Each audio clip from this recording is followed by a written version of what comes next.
Hello, everyone. Welcome back. This is Valeria Lipovetsky, and you're listening to the Not Alone podcast.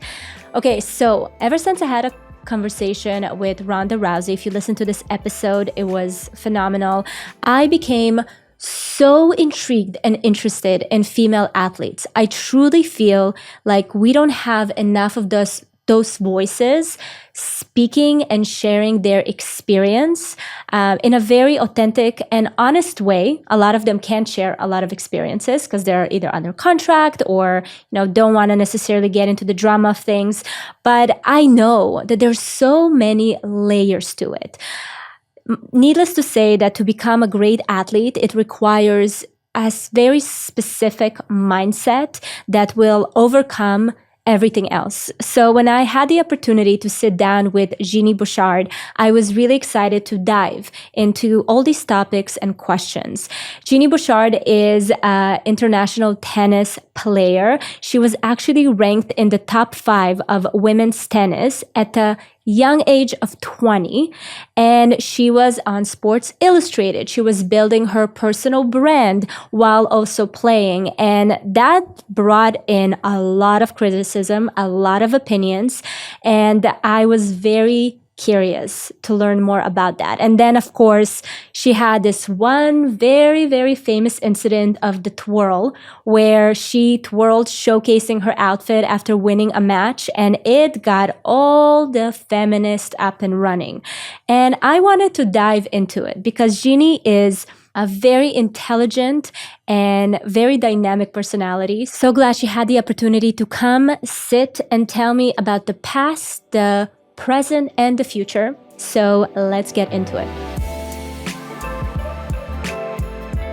Well, first of all, I feel like we're already connected because you're a fellow Canadian. Oh, you're Canadian? Yes. I did not know that. From where? Yeah, we moved here almost 3 years ago from Toronto. Okay, amazing. Where did you grow up? Montreal. Oh, okay. Born and raised in Montreal, and I moved to South Florida when I was 12, so lived here a long time, but still Canadian at heart. There's something to there's a DNA that you can't take away from yourself, and you've been playing tennis since the age of 5. That's right. I saw somewhere where you said that you knew you're gonna be a tennis player from like that age. Yeah, I decided at age 9, basically, which is very young. I don't recommend people deciding their future at that age, but I just I qualified for like a 12 and under tournament at age 9, which was kind of a big deal, especially at that age. The physical differences are big, and I got to travel to France to play this big international tournament, and I thought, wow, I can play tennis and I can travel, and this can be my job. Like, I'm becoming a professional tennis player. At 9 years old. Mm-hmm. Do you feel like it robbed some of your childhood? Oh, completely.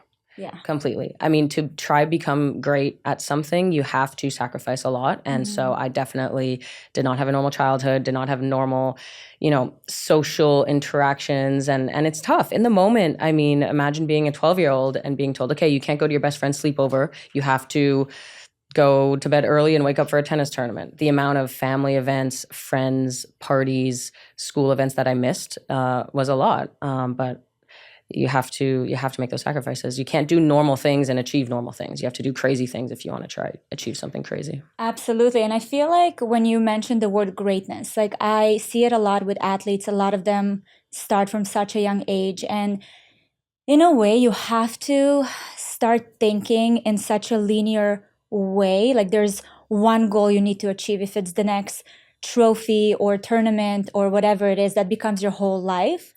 And I'm curious to hear from you, but it feels like there's this kind of a start of a disconnect from your own intuition and your own kind of like emotion, because you really have to go autopilot to achieve that goal. Do you feel like you experienced that? I would definitely say so. I feel like I'm probably emotionally stunted in a way from not having normal human and social life experiences. It's actually something I've talked to my therapist about, because he's like, you act like when you're on the court, sometimes you act like that off the court, and I'm like still aggressive and tough and disciplined off the court when it's time to be social and nice and like more soft and relaxed. And I have a hard time sometimes turning that switch on and off, because I've literally been like fast track like that for my whole life. When did you realize that there's that disconnect? I remember, I mean, actually a while ago, my mom made a comment to me at one point. I finished a match and I came out to talk to my mom and our family after, and I had just won too. And I was still so like in the zone. And she was like, Genie, like you need to relax. Like we're talking to grandpa right now. Like, why are you being so aggressive? And I was like, oh, I just need time to like switch and like try to nurture those other emotions that like I never normally do, you know? Well, that's another thing. When you are on your journey to become the best at anything, that's the price that you have to pay. At what point does it break? Do you remember where you just like got to a period where I don't know who I am, I don't know what I want? How, like, what happens in that moment?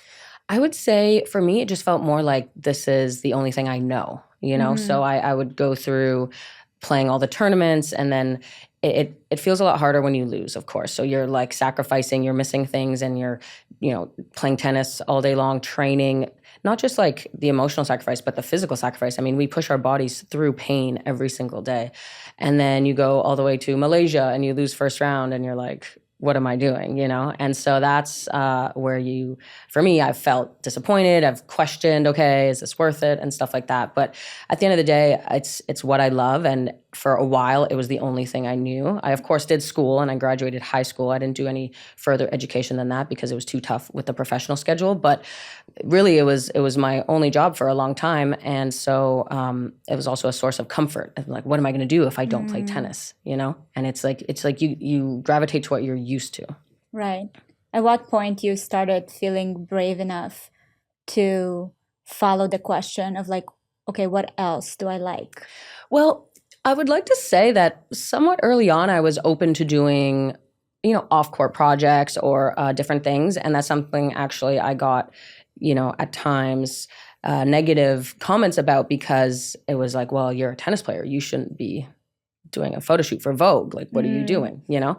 And back in the day, I feel like it was a lot less acceptable to do that. People really wanted you to stay in your box a lot more. And so it made me feel bad. It made me feel guilty. And I'm like, well, I did still practice 4 hours today. Like, I swear, you know, and I just felt this like aggressive kind of guilting being put on me. But so, you know, I really stayed with tennis, some off-court projects here and there. And then it was just more recently where I'm now playing pickleball and have my hands in multiple different things. And I feel a huge sense of enjoyment out of that because, again, since 5, since 8, since 9, it's really been only tennis. And I love it. You mentioned the physical aspect. I'm always curious because obviously now we're learning way more about like women's bodies and how it's very different than the male body, and different times of the month represent different kind of strengths and capacities. Have you ever thought about, like, did you ever experience it? Were there matches that were planned in a certain way? Like, how does that work? Unfortunately, we cannot plan our own tennis matches. That is something completely out of our control. The tournament decides the schedule, decides when you play. So there's no chance for that at all. I've definitely experienced really bad, like, period cramps, pain. And I remember having that the day before the US Open in New York. And I was like, thank God this is just a practice day today, because if I had to play my match today, like it would be really hard.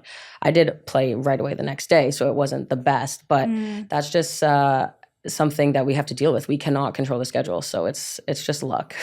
I feel like that's not talked enough about. Like the fact that female athletes. You're part of us. I'm a female athlete at heart. Have to navigate, their own bodies with this constant, I guess, feeling of dread and stress. That's another stressor for you to think about. I hope this doesn't, hit my time of the month or when I'm physically not strong enough. Totally. And I know some of the girls on tour also get a little worried when it comes to Wimbledon because you have to wear white. And so it just makes you like a little more self-conscious if you're, it's tough. But now actually they changed the rules where you can wear like a different colored like undergarment. So like your like ball shorts under the dress can be a different color. But that's a super recent rule. That's kind of insane. The amount of details on top of you just being, invincible, that you have to think about. Mm-hmm. That's crazy. So now that you are in your 30s, you mentioned. When did you turn 30? In February. It's still very recent. It's very recent. Okay, so you're just entering this amazing decade. But if you're looking back at your 20s and just kind of the lessons you walked out with, what would there be?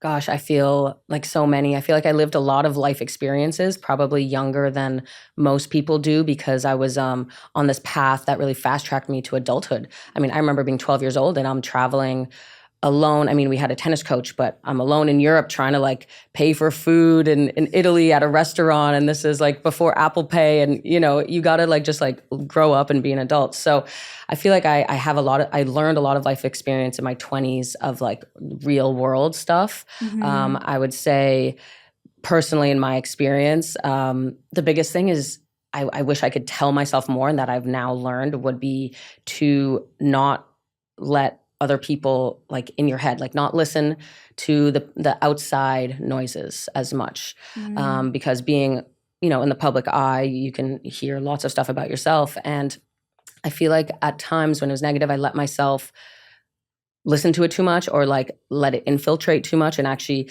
you start to believe it, you know, if brainwashing works, right? So if you start hearing something over and over again, you start to think, well, wow, it must be true, or so many different people said it must be true. And I would just want to remind myself, like, only care about the opinions of the people close to you and let everything else go. Why should you care about someone else who you don't even know that person? And I just wish I could have kind of done that more.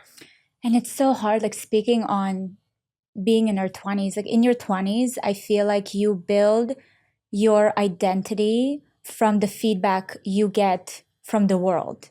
You know what I mean? Like we don't have enough of an understanding of like our boundaries and our core to be like, no, that comment really has nothing to do with me. Completely. So I can only imagine going through that, but on a stage with all the expectations and the crowd cheering for you one day and then against you the next day, which, by the way, I've learned, I never thought about it this way. I've learned from a conversation that I've had with Ronda Rousey, who is the first UFC female fighter. And she's such a badass. And she told me that one of the lessons for her was how easily your diehard fans can turn into your haters. And for the longest time throughout her career, she would like go back and keep pushing herself for these fans, and then one wrong move and that's it. She was like the most hated person in the world. Did you ever felt that relationship with fans? I would say I felt similar experiences to that. It just goes to show that actually it's not that deep. You know, we take things so personally sometimes, and it's like, okay, they're watching your tennis match for 5 minutes, they're going to change the channel and start watching something else. And meanwhile, you're on the court thinking, oh my God, people care so much. That's what I would say the lesson as well would just be like, nobody cares. Like, I love that lesson. Life is short. Like, do what you want to do. They don't care about you. You don't care about them. Like, just go on with it. And so for sure, I felt moments where like, as soon as I started doing really well, when I broke onto the scene, everyone loved me. I started losing a couple of matches, start getting negative comments. And it's very up and down. And I learned as well that you just can't take it personally. I know, especially when it comes to the media, it's their job too. They have to write a story. They want a sensational headline. They want clickbait. They want people to click it. So extremely positive gets clicks. Extremely negative gets clicks. If they're just saying a boring headline, no one's really going to pay attention. So I learned that it's like part of the game. And then it made me less like feel personally hurt by it.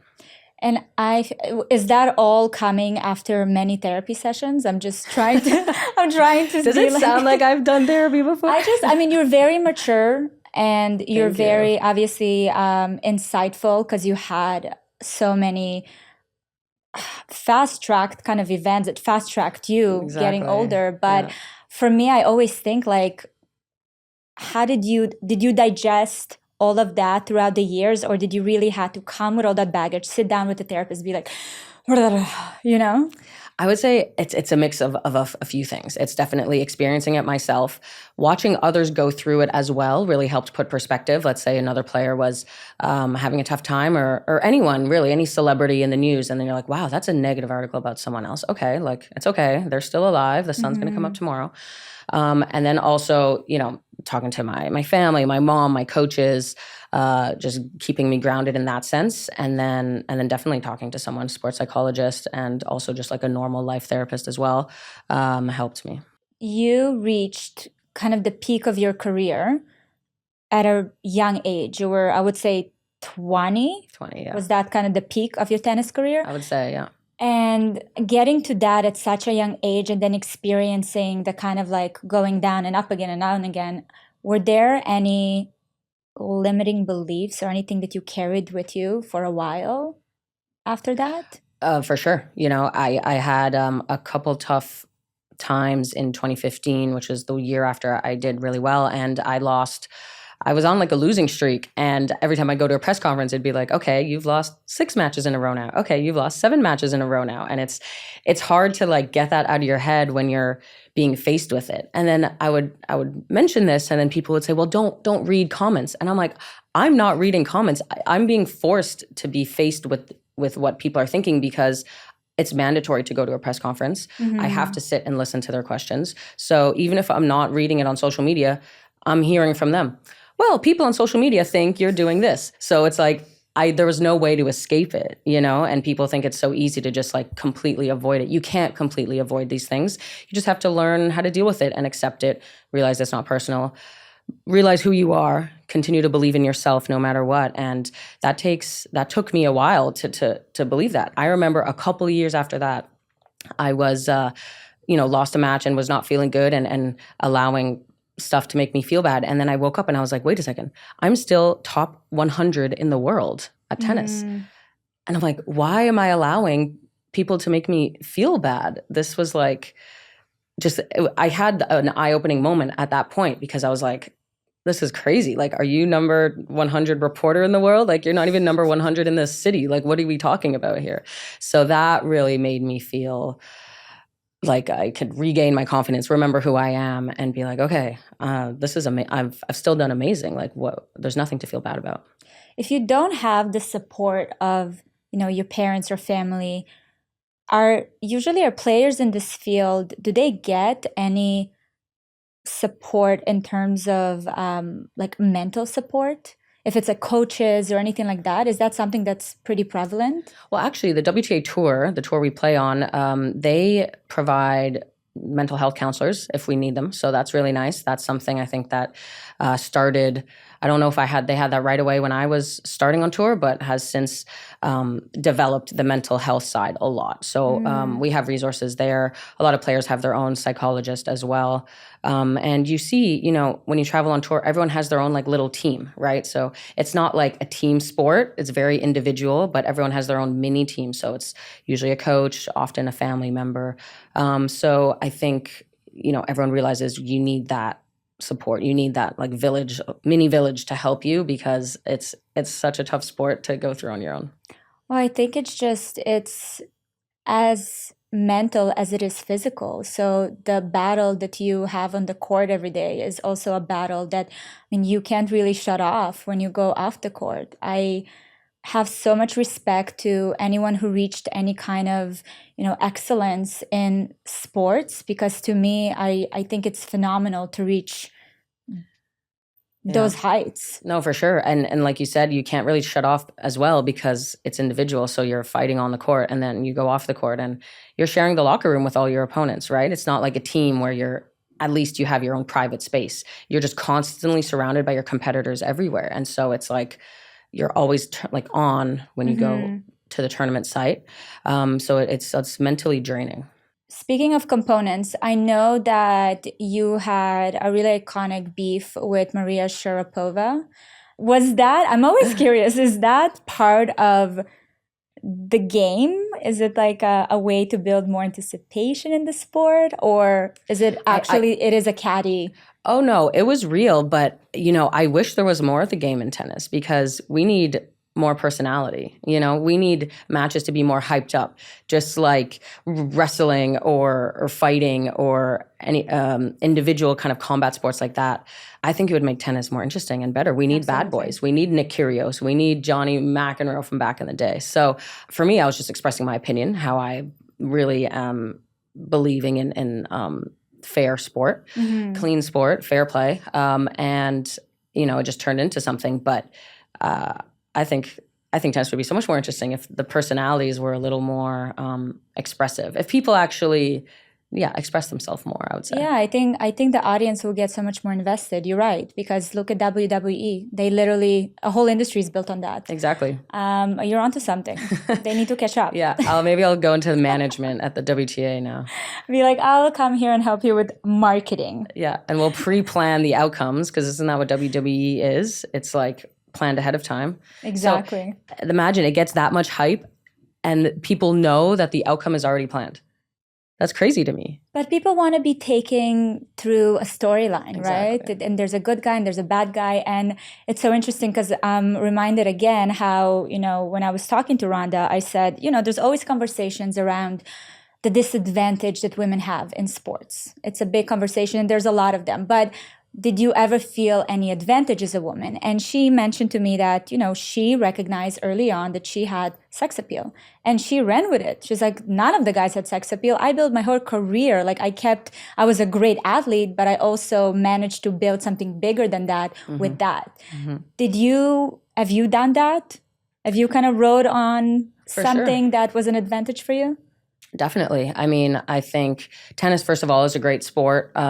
For that sex appeal side that you're talking about. I mean, we're wearing short skirts, we're wearing tank tops, it's fun to turn on the TV and watch that. And, right away I was able to get great marketing deals off the court, being asked to be in the Sports Illustrated swimsuit edition a few times. And, exploring that path was definitely on my to-do list. It was definitely part of who I am, because I think it's great. Like, why keep myself in a box? Why not try to become bigger or better or transcend tennis or explore other, fields. I mean, like we said, tennis is the only thing I know, but it can't be the only thing I'll ever do in my life. So I found it very interesting to kind of be in magazines or do fashion stuff and see that I really enjoyed these things as well. And it's interesting how much criticism you got for it. Exactly. That was really funny to me because, to your point, I think that when you reach a certain level in your field, you can also decide which direction you want to take your career. You can be the player that is, doesn't care about anything else and the sport is this only thing. But you can also, to your point, transcend the sports that you're in through involving yourself in other ways. Exactly. And you did such a beautiful thing. Like, I am not a huge tennis enthusiast. Now I have to because I live in Florida. But I've seen your face before. I know that you were, such a iconic player in tennis. Oh my gosh. So to me, that just broadened my understanding of the field. But do you, now looking back with all the criticism and everything, would you have done anything differently? No, I would have done more of it. Really? Oh, completely. I mean, why stop myself? There are things I said no to that I regret. Why stop myself from trying to be everything I can be? And like you said, maybe you wouldn't have heard of me if I didn't do some of my off-court stuff. And that is just increasing my fan base, my audience, which in turn helps me get better brand deals, better endorsements. And visibility to the sport. Exactly. Right? I was exposed to you. I was like, I'm going to go see her live play. Exactly. So not just in a personal way, like for me, okay, I can actually make more money out of this, but in a general sense, okay, we have someone who is maybe a casual fan who's going to come to the Miami Open to watch me play. That's good for tennis in general. That's good for female tennis. That's good for women's sports. That's good for everything. So the more we can expand and broaden our reach, the better it is, no matter in what way. And so for anyone to possibly say anything about that to me is shocking. And you made the transition recently. You became a pickleball pro. I'm learning so many new things about sports through you. First of all, I'll take you out on the court. We can play tennis. We can play pickleball. Please do. I feel like I'm really out of the loop here. I know that pickleball is like a huge thing, obviously, but they have an association. Yep. Tell me, like, is this like an industry that it's in infancy, or has it been already super developed? It's very new, and so it's the PPA, and I signed a contract with them at the end of last year to do events for them this year, and it's blowing up right now. I mean, pickleball is, everyone I know is obsessed with it. On the amateur level, they're turning tennis courts all around in Florida. Here in Miami, they're turning tennis courts into pickleball courts. So as a tennis player, it hurts my soul. But as now newly joining the pickleball bandwagon, I'm like, okay, I understand. Everyone I know plays. And so it's just kind of fun to be a part of a movement almost that is just exploding right now. And, we'll see where it goes. Did you have a hesitation moving from tennis to pickleball? Of course. I mean, I love tennis. Tennis is my one true love, and it's something I didn't want to give up at all. So I'm still playing tennis. My next event is actually a tennis tournament in a couple weeks. And so I just wanted to make sure I could still play tennis, but also explore something new. It was a great opportunity for me. I couldn't say no, and I wanted to kind of see what this was all about. And I think they appreciate having, tennis stars come over and play their league, and it really kind of boosts the profile of it, and it's just kind of a win-win for everyone. Are they hoping to get to a point where like tennis is like have its own tournaments and have a whole like to that level? Will there be pickle Wimbledon? Right. Listen, it doesn't have the history that tennis has, of course. We've had those historic tournaments for years and years and years now, but I'm sure that is the goal. I think they have a tour now where we have tournaments all over the U.S. and the goal is just to keep growing, keep expanding, see where it can go. You know what else I was very curious to hear your thoughts on was the whole equal pay for women in sports. Obviously, there was a lot of conversation around Caitlin Clark and the WNBA. And I was reading a bunch of articles, and I actually found that tennis has a similar history of that pay gap. Have you felt it through the years of being part of it? So in the Grand Slams now, it's equal. So that's great for us because that's the tournament where you can make the most prize money, of course, at the Grand Slams. But all the other tournaments are still not equal. And I'm of two minds of this. I mean, I think I'm so grateful to play tennis and have the WTA Tour and have, our predecessors like Billie Jean King fight for our rights. I mean, it's because of all of them 50 years ago that I was able to have a job, right? So super grateful for that. I think tennis is the best female sport by far. I know I'm biased, but I think that's the case. And I think we're coming along. It took a while to get all the Grand Slams to finally give equal pay, but they finally have. Besides that, some of the smaller events don't have it. And, there's the argument of, well, it should be based on basic economics. Like if the revenue's there, if people are watching on TV, if people are buying tickets, then as long as we get our fair share of whatever money we can make as a tour, then I'm good with that. Well, I think you're onto something with the marketing thing. Like, I think that if it starts from within, and there's storytelling happening, I think that it will organically grow into becoming a bigger and bigger and more like coverage worthy and people coming in to see it. Like there's something there. Tennis has the ability to do that because it's individual. So we are our own personalities, characters. We're not just like a team where it's, a name and a number on a jersey. So that's why I think tennis is unique. It's why I love it. Like we wear our own outfits, you can express yourself. It's very individual. And so that's why there's a chance at our new project, which is the storyline of we're gonna, just create interesting stories. Yeah, characters. I'm here for it. Okay, speaking of cute outfits, obviously I heard the whole story of the twirl. It was a twirl gate. the big moment for you. Can you please tell us the story of the twirl that got so much coverage? Yeah, that was wild. I did not expect that to happen at all. I mean, look, I was basically after a match. I was on court doing an interview with a reporter, and he asked me about outfits. I think he asked me about Serena's outfit, and I said I loved her outfit, and then he was like, "Oh, like show us your outfit, do a twirl." And right away, I thought it was weird, but I'm like in front of 10,000 people, so I'm gonna obviously do it. And so I twirled, and I love fashion, I love outfits. I'm happy to show off my outfit. I was like, great, let me show off my outfit. And then in the press afterwards, I mean, it just went insane. And I was like, look, in the moment, I didn't feel bad. It was what it was. But, then people started talking about how sexist it was. They would never ask a guy the same question. And then I started thinking about it, and I was like, yeah, that's so interesting. But at the same time, it's part of the sex appeal. It's part of this different, if the women can bring something different, why do we have to be the exact same as the men? If we can bring something different, something more interesting, why not? I mean, all women players should play in bikinis, like whatever, whatever sells our sport, let's do it. And so it was pretty intense because I remember a month later I went to one of the Oscar parties in LA, and I was talking to Mark Wahlberg, and he was like, I saw that reporter ask you a question about the twirling and I got so mad for you. And I was like, wow, Mark Wahlberg, this is crazy. But you see, I kind of agree with you. Like there's a famous quote with Marilyn Monroe, and she said, I don't mind living in a man's world as long as I can be a woman in it. Mm-hmm. And I just think that sometimes we women, we kind of limit ourselves by trying to reach this equal position with men, where in reality, we can use our strengths to get to bigger things, right? Like the road doesn't have to be the same road. Exactly. So when I was reading the whole twirl scandal, I was like, she used her moment. She looked cute. I don't know. It was great for coverage for you, because obviously you were mentioned. Mark Wahlberg cared enough to come and talk to you about it.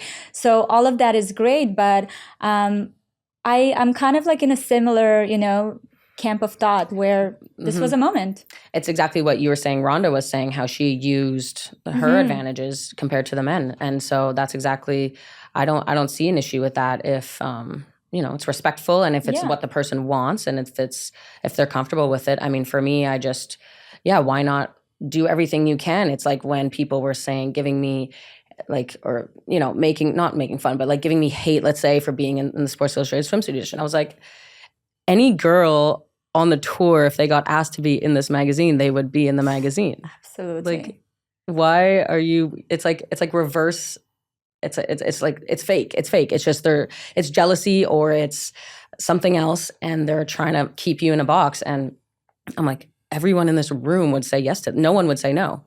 Who would say no to being in Vogue and Cosmo and SI? Like, not at all. I thought it was so iconic to merge both worlds of fashion and sports. And by the way, you see it now popping off. There's so many reports and like Business Insider talking about how now like the biggest stars for fashion houses will be athletes. And to me, I was like, why didn't it happen earlier? Exactly. But that's such a natural combo for me. You have these people that are amazing representation of grit and work ethic and so many beautiful things.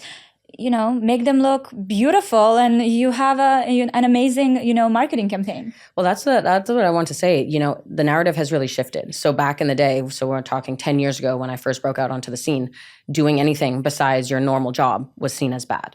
Nowadays, it's like if you don't do other stuff besides your job, what are you doing? You're not, you don't have your own charity. You don't, feed the kids. You don't do this. You don't do that. You don't have your own clothing line. You're not pushing products on Instagram. Like, what are you doing? So it's tough because I was in the generation where like it was seen as a bad thing. And nowadays it's like you have to be doing everything or you're not doing enough. So it's just, I find it quite interesting how, the world has changed its mind.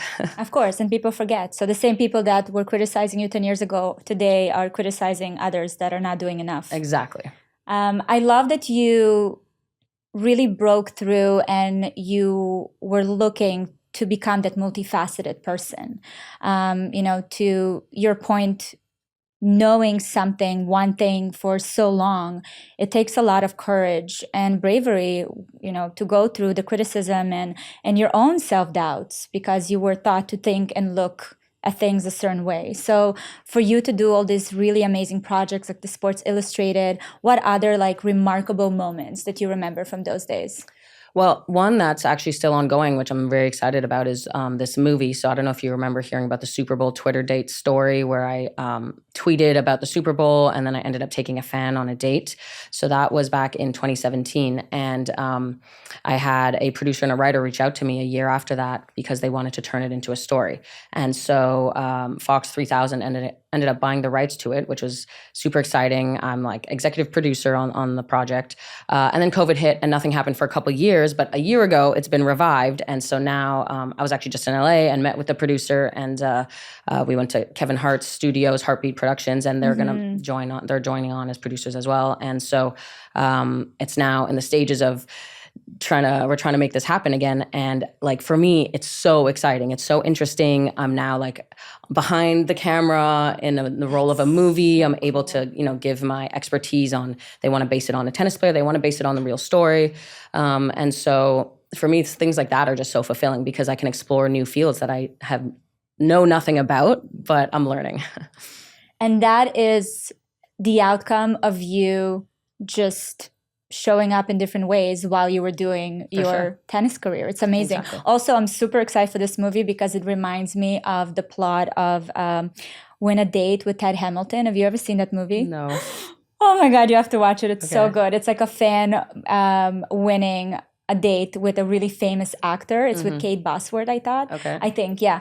It's one of the best romantic comedies. If someone didn't watch it, you have to watch it right away. It's I will. That'll be part of my homework to get ready for this anyway. An anyway. amazing 2000s feel-good movie. We need more rom-coms, and what we're describing this as is like a modern day Notting Hill, if you remember that one. Yes. So it's the big time, superstar actress, the small town man who runs his bookshop, and so that's the vibe we're going for.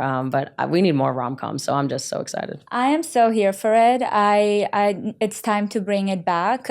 We need the Lulu, scripts. Like, we don't need to fix something that's not broken. It worked amazingly. Yes. Bring romance back. Totally. I love that so much. Okay, speaking of movies, because The Challengers. Yes. Is it out yet? Yes. Okay, with Zendaya. Yes. You went to the premiere. Yes. What did you think about the movie? So, very interesting for tennis. Very different.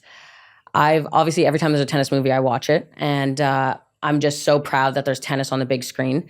And they just took it in a different direction. It's more like artsy. It's more detailed about the lower levels of the tour. So I don't know if you remember the movie Wimbledon with Kirsten Dunst years ago. So that's obviously about, the higher up on the pro tour. What I loved about this is that it really showed the tougher side of the sport that people don't really get to see, and did it in like a creative kind of cinematic, a lot of like great shots, a lot of great music, combined with like the nitty gritty like grind of the tour. It was just very interesting, like the how opposite some of the aspects of the movie were. And I saw tennis on a movie screen, so I was happy. Do you feel like the politics and kind of the in-between details were pretty accurate with the real tennis world? I would definitely say how they it's a challenger tournament that the two guys are playing throughout the movie, and it goes back and forth in time and stuff, but ultimately they're playing in this final match. And, it's a small stadium.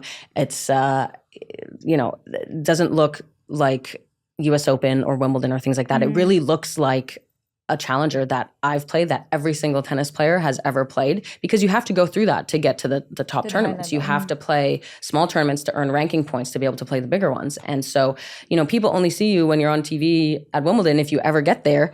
But so many people don't see all the players going through this grind. And a lot of them don't even make it out of this. One of the guys in the movie, he didn't really make it. And so he's only playing challengers. He has to sleep in his car at one point. And it's like, wow, you don't really hear about that. And so I'm really happy it was like shining a light on the grind that we have to go through, the sacrifice. And there's a love triangle. Yes. Well, that part, I can't relate to that part, but... that one was for the audience. That one is like, here's a little... Exactly. Just like you said, we need that romance. We need something interesting. So they had to add that in there. They know what they're doing in Hollywood, right? There's nothing different there. I also love that we're seeing more like tennis fashion. I know you mentioned you love fashion, and it's everywhere now on the runway, ready to wear. Have you been enjoying kind of seeing all of that around? It didn't bring you back in time? Absolutely loved it, because I grew up watching tennis players, and like I loved Anna Kournikova when I was younger, and she always had like the cutest outfits. I would buy the same tennis rackets as her, and so the tennis like fashion was something that I loved about tennis from an early age, and I don't think there's anything wrong with that. She, for all the hate, and Anna Kournikova got a lot of hate, if you remember back in the day. God, yeah. So, but she inspired me to play tennis. So how is that bad? I wanted to be just like her. I did a braid in my hair just like her. And so if I'm able to inspire anybody else too, it's all just positive is my point. But yeah, I grew up loving the fashion of tennis, and so happy that people appreciate it now too. This is something I've dedicated my entire life to. So to see other people love it and like appreciate it, see it on the big screen, be inspired fashion-wise because of it, just makes me like proud, because it's something that like is literally such a big part of my life. I wonder if you're going to bring all that energy, because you truly like you love tennis. You talk about it, and I can feel the energy in the room, and that's so cool. I love to be around people that are so passionate about things. Are you going to bring that passion to pickleball? Well, I'm trying to. So I'm not as good. We got to start somewhere. I'm bad. Yes. How can you be bad at pickleball? Please tell me. I'm okay. I'm okay. But the thing is, I'm playing against like professionals. And so they've been specifically training pickleball for years. And this is something I started actually training for just a few months ago. So I kind of just got, thrown into the deep end where it's like, I'm going to play professionals in my first match ever who are like really good. So I lost a lot of my first matches, but I finally won some matches a couple weeks ago. So I have a little bit of confidence and gonna bring the tennis fashion, gonna bring the passion, and we'll see what happens. I'm so excited. There's for sure gonna be lots of tournaments in Miami, right? Because this is like... there's some in Florida. I will let you know exactly. I don't know the whole schedule, but if there's one here, I will definitely let you know. I'll be coming with my tennis court / pickleball outfit. Yeah. Even though I'll be sitting on the bench. That's what I love about tennis fans, by the way. They wear tennis outfits while watching the match. It like cracks me up. You talk about passion, that's real passion. I mean, I have a lot of friends that got really deep into tennis, and God bless their souls. I know that it's a work in progress and you have to get, better. Yeah. And obviously, who am I to speak? I haven't even taken a lesson yet. But I have to say, the way after their first lesson, the way they went to a shopping spree and bought a whole closet. It's an excuse to do that. Oh my God. And it looks amazing. And other little cute pleated skirts, little crop tops. I love it all. Beautiful. Sex appeal. Exactly. On a personal note, you just got out of a relationship. I did, yes. How long was the relationship? It was like a year and a half, I think. Okay. Does it feel, are you like, what the hell is going on? I feel great. Okay, cool. Because, obviously I'm like, oh my God, I'm 30 now and things like that. But, you got to do what's right for you. And it just wasn't the right fit. And that's okay. And it ended well. It ended fine. And I just feel very like myself more now, I would say. I feel like I feel a little more authentic to myself right now. And I'm very excited and optimistic about the future. And yeah, I'm just, I guess, in my new single girl phase. Is that single girl really single girl? Like, is there things that you want to take time to learn about yourself? Or if there's like someone that's going to come into your life, you'll go for the opportunity of another relationship? I think it depends. I mean, if it's Prince Charming, of course, I'm diving right in. No need to wait. But besides that, it's interesting that you say that because I actually feel really kind of content with myself. I don't feel the need to rush into something else. I really am enjoying being by myself, being independent. I've always been a very independent person. And so I feel like sometimes in relationships I can lose that a little bit. And it's been very fun to reconnect with that independent part of who I am. Because, in my 20s, I mean, I dated, but I also had long periods of being single. And so I'm also very used to just being alone in general because of my my schedule and my life. Even when I was in a relationship, I was alone most of the time because I'm traveling. It was very long distance and things like that. So for me, it's fun to kind of be fully me again and learn from the past relationship, look to the future, and hope for the best, So if you have anyone to set me up with. I won't be setting you up. I feel like you need to thrive in your single girl era. I can feel it from you. Really? Yeah. For me, every time I have a friend who leaves a relationship, I always ask the question, what have you learned about yourself that you won't be taking to your next relationship?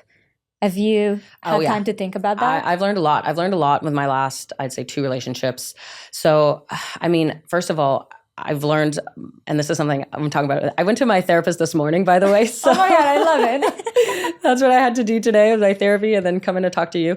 And he was like, if by accepting things that are not good for you, that's an issue you have with yourself. Inside, you're telling yourself, okay, maybe I don't feel good enough, or maybe it's a bit of an insecurity, or it's a fear. And so I'm learning the reasons behind actions more. So it's okay, if I'm clinging on to something, but I know it's not the right thing, why am I doing that? And so I've really kind of been trying to learn about myself in that sense, and just having standards and expectations and boundaries and not accepting anything less, I think is very important. Because life is short. We only live once, and we gotta do the best for ourselves, and that's an important one. That's beautiful. It's going to be really hard to navigate because the idea is great. And that's something that's also for me. I mean, I would say that I've gone through a similar journey, but sometimes you really lose track. Sometimes you really forget to ask the why. Right. Why am I doing this? Right. And like you almost forget, well, for me, it would be like forgetting a bit of who I am, in a sense of like forgetting my values and morals, like not sticking to them, or, okay, well, that's okay, and like, kind of relaxing on your own beliefs, or if something, bothers you or something you believe in and it's incompatible, it's not working. And it's like compromising maybe too much, but I don't even think that's compromise, because I think compromise is very important in a relationship. I would say it's a more trying to make something work that's not working. If it's really incompatible, there's no compromise that'll make it work, right? So it's kind of maybe learning the difference. Yeah. Okay, this is something I can compromise on. This is something he should compromise on. Or, oh, this is just straight like, Which honestly comes from you being radically honest with yourself about yourself, right? Because for you, and that's, I even learned it throughout my marriage. I'll be married almost 12 years in July. Wow. Okay. Yeah. I wanted to say a patriot, but that's not what it's called. How do you say when you're a veteran? A veteran. Yeah. Okay. You're basically a child bride is what you are. Honestly, yeah, basically. I got married at 21. So it was interesting. I was a completely different person back then, but throughout my marriage, I've really had to learn to understand who I am and to know when to kind of, hold my ground and have my boundaries. And because it's marriage and in general, a partnership is this like very subtle balance of being one yet being individuals. Yes. Right. And it's like so important. Yeah. And it's knowing when to step away and when to lean in is where it's at. Completely. And I've learned lessons where I didn't compromise enough. And I'm like, okay, I should have done it for the better of the whole. And I was being too individual. And then other times I'm forgetting myself. I'm not being individual enough. And I'm staying in something that's wrong because I'm just trying to make it work.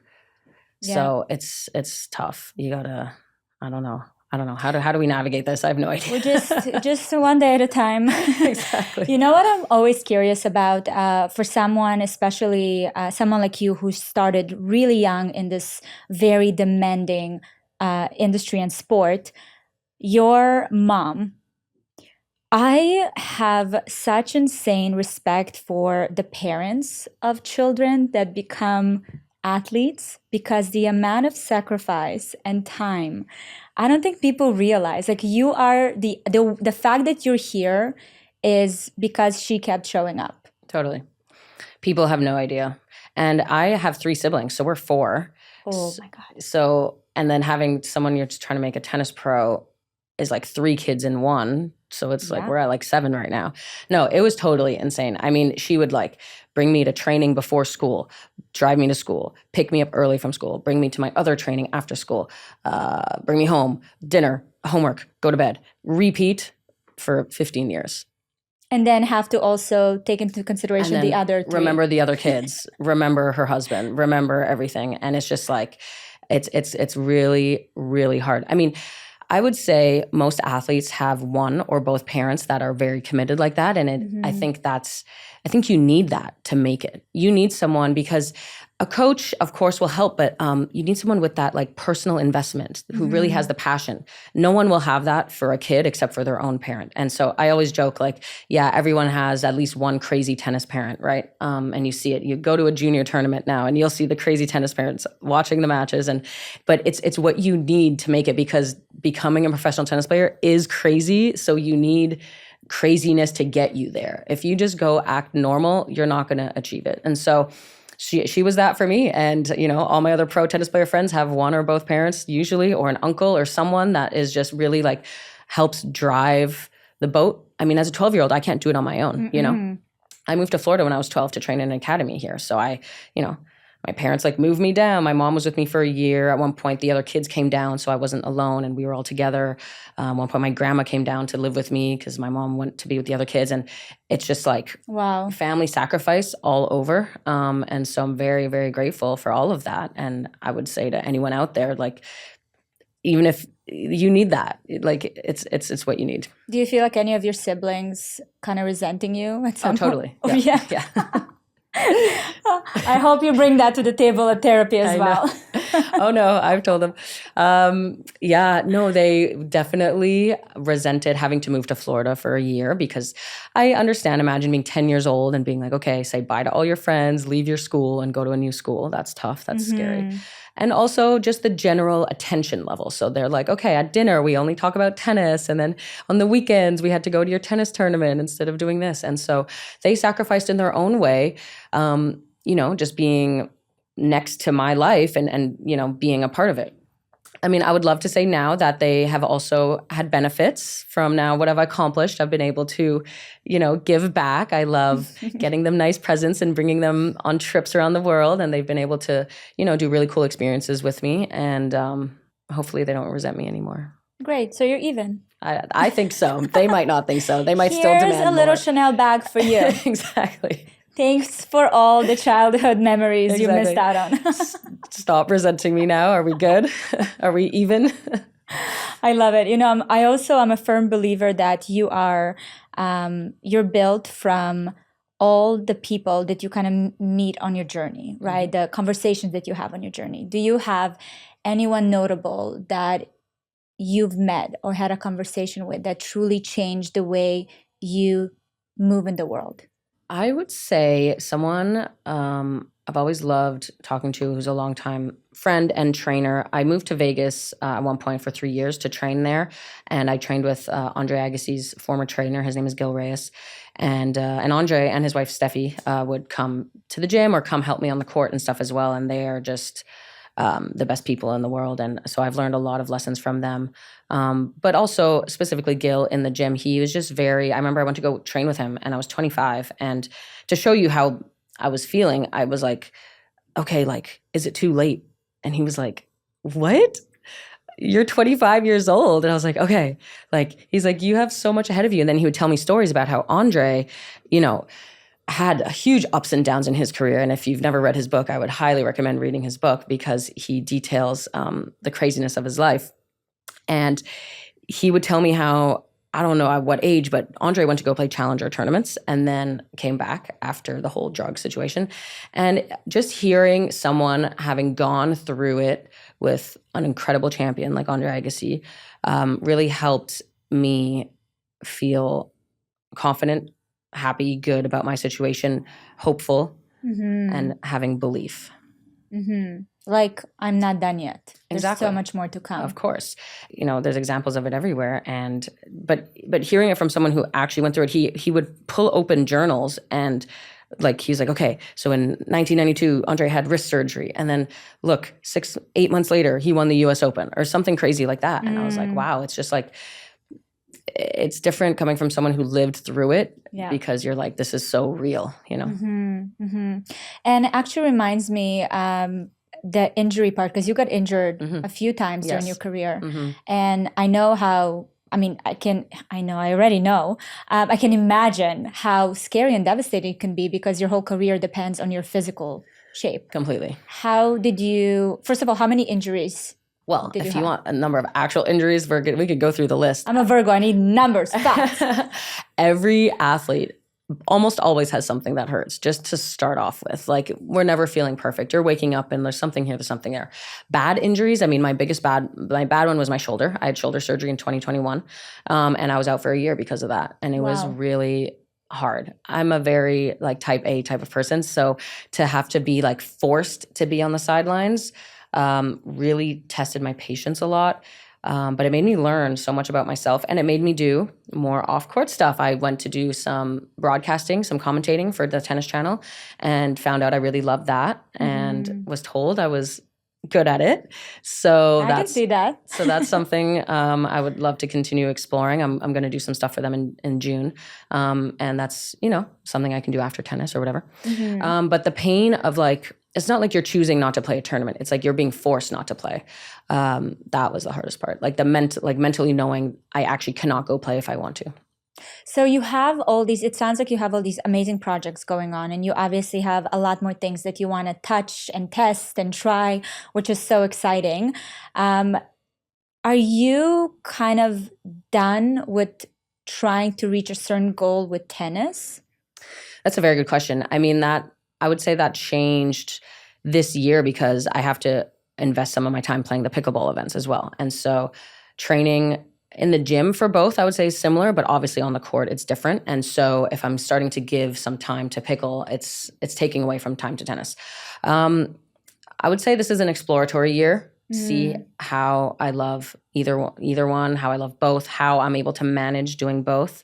I love tennis and I miss it, and I'm excited to play a tournament in a week, but I don't know. I think it's more of like an experimental year and just kind of see how it goes. This is brand new for me, so I don't want to I don't know for sure yet is basically my answer. I love that answer so much. I wish more people said that. I think especially for someone who decided at the age of 9 that she's going to be a tennis player, I think it's probably very liberating at the age of 30 be like, I don't know. Right. Maybe. Exactly. No, I get that question. And that's why I'm like, look, I just totally shifted this year, and it's only been 3 months now, 4 months. I have no idea yet, I'm testing it out. We'll see. I'm so excited. Thank you. I see a book. Oh, for sure. Yeah. Oh, for sure. I journal a lot, which I think is great for mental health. And so I just got to make sure I keep all of them. And I am definitely going to spill all the dirty secrets. No, I'm kidding. Tennis is coming in hot. Exactly. With the tell-all book. Exactly. Not just the professional side, but the inside scoop in the locker room, the personal side, all of that. We'll give it all to you. I love it. Okay, movies coming. Very excited for that. And then we're going to be seeing the pickleball. Yeah. Doing and you're coming to an event, or and we're going to an event. We're going to get on the court together. And you're going to train me, and I'm going to become a professional. No, I'm joking. I know my limitation. Thank you so much, Genie, for being here. Of this course. was so lovely. Thank Really you for appreciate having your me. time. I appreciate it. Thank you. Thank you so much for watching this episode. I hope you enjoyed it. Don't miss my newest episode right here. And if you're listening to the podcast on Apple or Spotify, please go and leave a review with your biggest takeaway. I love reading your thoughts. And if you have any suggestions for guests or topics, you can leave them in the comment section. And always, always remember, you are not alone.